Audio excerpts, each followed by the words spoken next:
Hi guys, welcome back to my channel Beautyaholic. If you are new here, my name is Manu Singh. I make beauty and makeup related content. आज के इस video में मैं आपके साथ में share करने वाली हूँ आईब्रो फिलिंग गाइड। सो आईब्रो फिल करते वक्त जो भी बेसिक्स होते हैं वो आपके साथ में मैं इस वीडियो में शेयर करूंगी। एंड इसके साथ साथ में अगर आपकी आईब्रोज डिफरेंट शेप्स की हैं तो आप उसको किस तरीके से फिल कर सकते हो एंड मार्केट्स में कौन कौन से आईब्रो प्रोडक्ट्स अवेलेबल हैं वो आपके साथ में मैं इस वीडियो में शेयर करने वाली हूँ। एंड इसी के साथ साथ में मैंने ब्लश एंड हाईलाइटर वाली लास्ट वीडियो बनाई थी तो आप उसको जाकर के भी चेकआउट कर सकते हो। कॉम्प्लेक्शन सीरीज ऑलमोस्ट फिनिश हो चुकी है तो आप जाकर के सारी वीडियोस चेकआउट कर सकते हो। मैंने सेल्फ मेकअप कोर्स की एक प्लेलिस्ट भी बना दी है जहां पर बाय सीक्वेंस सारी क्लासेस अवेलेबल हैं, सो आप उनको जाकर के भी देख सकते हो और उसका लिंक मैं आपको आई बटन पे यहाँ पे दे दूंगी। एंड अब मैं यहाँ पर स्टार्ट करने वाली हूँ आई सीरीज जिसमें आपके आई मेकअप से रिलेटेड सारी क्लासेस आने वाली है। सो बिल्कुल भी मिस मत करना। अगर आपसे आई मेकअप में मिस्टेक होती है या फिर अगर आप आई मेकअप करते हो तो वो नेचुरल और इम्पैक्टफुल नहीं लगता है देन डेफिनेटली ये वीडियोस आपके लिए काफी ज्यादा हेल्पफुल होने वाली है। एंड इसी के साथ साथ में अगर आप अपने आईब्रो फिलिंग गेम को बहुत ही अच्छा बनाना चाहते हो then please keep on watching. तो बेसिकली आईब्रोज जो होती है अपने फेस फीचर का बहुत ही ज्यादा इंपॉर्टेंट पार्ट होता है। आप without eyebrow and eyebrow filling के बाद का डिफरेंस देख सकते हो। ये एक बहुत ही मेजर एंड बहुत ही ह्यूज डिफरेंस क्रिएट करती है। जब भी आप अपना मेकअप करते हो आप कंप्लीटली मेकअप कर लो लेकिन जब तक अगर आपने आईब्रो फिल्स नहीं करी है तो आपको डिफरेंस नहीं लगेगा, आपको वो फिनिशिंग नहीं लगेगी। इसलिए आपको आईब्रो फिल करना जरूरी होता है। एंड इसी के साथ साथ में आईब्रोज के डिफरेंट पार्ट्स यहाँ पे अवेलेबल होते हैं। सो यहाँ पर मैं सिंपल वे में एंड इजीएस्ट वे में आपको पार्ट्स डिफाइन कर देती हूँ ताकि जब मैं आगे आईब्रोज के बारे में डिस्कशन करूँ ना तब आपको कंफ्यूजन ना हो। तो आईब्रो पार्ट्स में अगर आप यहाँ पे देखोगे तो आपके इधर की तरफ ये वाला होता है inner part and this part is outer part.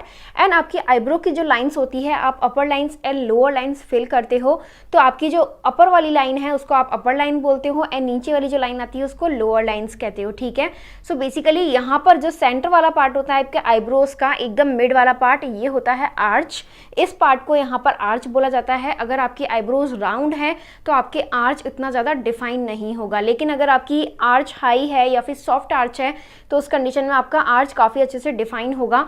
तो आपकी आईब्रोज की जो शेप होती है वो बहुत ज़्यादा मैटर करती है आपके फेस शेप पे। इससे पहले भी मैंने आईब्रोज एंड फेस शेप की वीडियो बनाई हुई है। अगर आपको बहुत ज़्यादा डिटेल और डेप्थ में जाना है ना तब मैं वो वीडियोज़ भी आपको यहाँ पर आई बटन में दे दूंगी। वो मैंने एक वीडियो बनाई थी, वो काफ़ी ज़्यादा इन्फॉर्मेटिव एंड काफी ज्यादा डिटेल में है। एंड अगर आप कंफ्यूज हो कि मैं अपनी फेस शेप के अकॉर्डिंग अपनी आईब्रो की शेप कैसी रखूं तो डेफिनेटली आपको वो वीडियो जाकर के देखनी चाहिए। उसमें मैंने सारी डिटेल्स आपके साथ में शेयर करी है।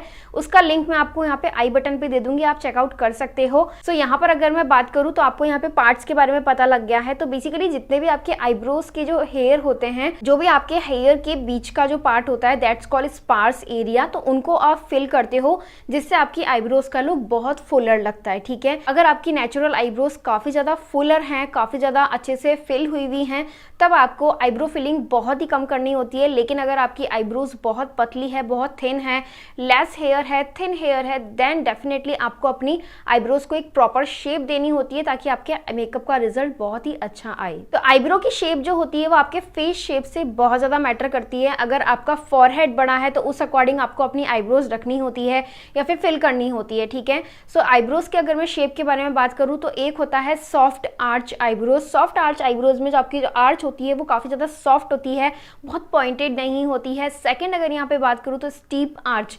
स्टीप आर्च के अंदर आपका जो आर्च वाला पार्ट है वो काफी ज्यादा पॉइंटेड एंड हायर होता है जिससे आपका फॉरहेड काफी ज्यादा फुलर लगता है। एंड थर्ड जो आती है मोस्ट कॉमन वो है round shape eyebrows. Round shape eyebrows बहुत सुंदर लगती है अगर आपका लॉन्ग फेस है एंड इसके अंदर कोई भी आर्च नहीं होता, वो बेसिकली हाफ राउंडेड शेप में होती है, ठीक है। नेक्स्ट जो यहाँ पे आईब्रोज आती है वो है एस शेप। एस शेप बहुत ज्यादा कॉमन नहीं है। आपका जो आईब्रोज का आउटर पार्ट होगा ना वो स्लाइटली उठावा रहता है, स्लाइटली अप रहता है, that's called S shape eyebrow. And last जो आती है वो है स्ट्रेट शेप आईब्रो। स्ट्रेट होती है आपकी, ना तो राउंड होगी ना कोई आर्च होगा, आपकी आईब्रोज जो होगी काफी ज्यादा स्ट्रेट होंगी एंड वो भी बहुत अच्छी लगती है अगर आपका फॉरहेड बहुत स्मॉल है। तो बेसिकली मार्केट के अंदर आईब्रोज से रिलेटेड बहुत सारे प्रोडक्ट्स अवेलेबल हैं। हैं। अब आपको कन्फ्यूजन होगा कि मुझे कौन से प्रोडक्ट के साथ में, कौन से आईब्रो इन्हांसर के साथ में जाना चाहिए। तो basically it completely personal opinion कि आपको अपने आईब्रोज का फाइनल लुक क्या चाहिए। अगर आप अपने आईब्रोज को बहुत ज़्यादा नेचुरल दिखाना चाहते हो तब आप फॉर्मुलेशन डिफरेंट सेलेक्ट करोगे। अगर आप अपनी आईब्रोज को काफ़ी ज़्यादा फुलर और थोड़ा सा लाइक हैवी दिखाना चाहते हो तब आप फॉर्मुलेशन डिफरेंट सेलेक्ट करोगे। तो आईब्रो इन्हांसर के मोस्ट कॉमन 3 फॉर्मुलेशंस आते हैं। फर्स्ट यहाँ पे मोस्ट कॉमन है वो है पाउडर फॉर्मुलेशन, ठीक है, जिसमें आपको पाउडर पैकेजिंग्स के अंदर अपने आईब्रो इन्हांसर मिलते हैं। तो अगर मैं यहाँ पर आपको दिखाऊं तो कुछ इस तरीके की पैकेजिंग्स के अंदर आपको अपने आईब्रो इन्हांसर मिलते हैं। तो इनका जो फॉर्मुलेशन है ये है पाउडर फॉर्मुलेशन।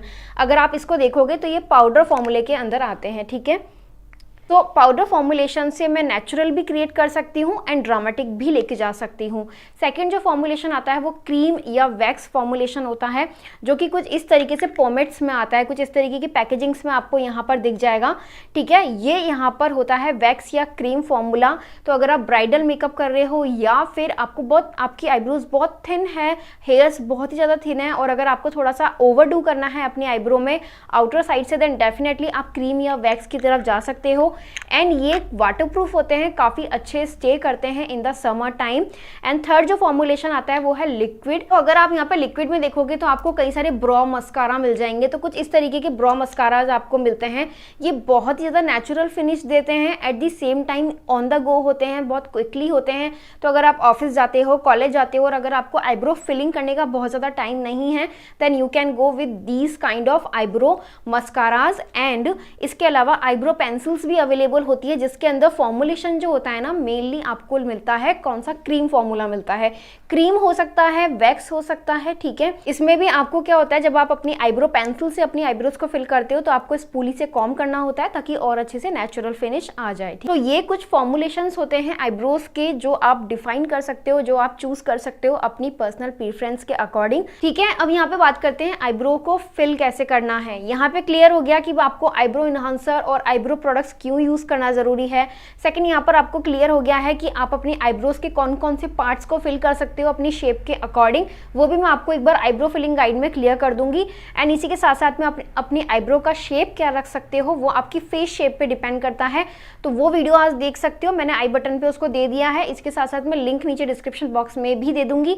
एंड इसी के साथ साथ में यहाँ पर आपको पता लग गया है कि आईब्रो के प्रोडक्ट्स कौन कौन से अवेलेबल है जो आप अपनी चॉइस के अकॉर्डिंग बाय कर सकते हो। एंड इसी के साथ साथ में आपको पता लग गया कि आईब्रो के फॉर्मुलेशंस कौन कौन से हैं, तो आपको आइडिया लग जाएगा कि आपको कौन सा आईब्रो इन्हांसर या आईब्रो प्रोडक्ट यूज करना चाहिए। अब यहाँ पे बात करते हैं आईब्रोज को कैसे फिल करना है। तो यहाँ पर मैं आपको डेमो से क्लियर कर देती हूँ। तो जब भी मैं अपनी आईब्रो फिल करना स्टार्ट करती हूँ तो मुझे ये आइडिया रहता है कि मुझे अपनी आईब्रो के कौन से पार्ट को डिफाइन करना है, ठीक है। सो मैं अपनी सॉफ्ट आर्च जो है, मेरा जो आर्च वाला पार्ट है आईब्रो का, वहां से मैं फिल करना स्टार्ट करती हूँ अपर लाइन पे एंड देन मैं आउटर लाइन की तरफ जाती हूँ। मैं ज्यादा फोकस अपने इनर पार्ट पे नहीं करती हूँ बिकॉज मुझे उसको बहुत ज्यादा नेचुरल रखना है, बहुत लाइटर शेड में रखना है या फिर अपनी आईब्रो प्रोडक्ट ही नहीं लगाना है वहाँ पे, ठीक है।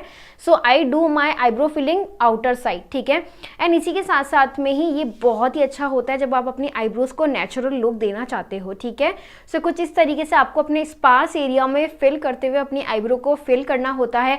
लोअर लाइन पे आप फिल कर सकते हो, इसके अलावा आपको इनर लाइन पे भी फिल करना होता है। एंड इसी के साथ साथ में अगर आप इनर पार्ट को फिल कर रहे हो तब आपको लाइटर शेड रखना होता है बिकॉज अगर आपने ब्लैक या डार्क ब्राउन शेड अपने इनर पार्ट पे लगा लिया तो वो बहुत ज्यादा ड्रामेटिक हो जाएगा और I can say over dramatic हो जाएगा, ठीक है। सो इस तरीके से आपको अपनी आईब्रो फिलिंग करनी है, yet at the same time आपकी आईब्रोज बहुत ज्यादा नेचुरल लगनी चाहिए।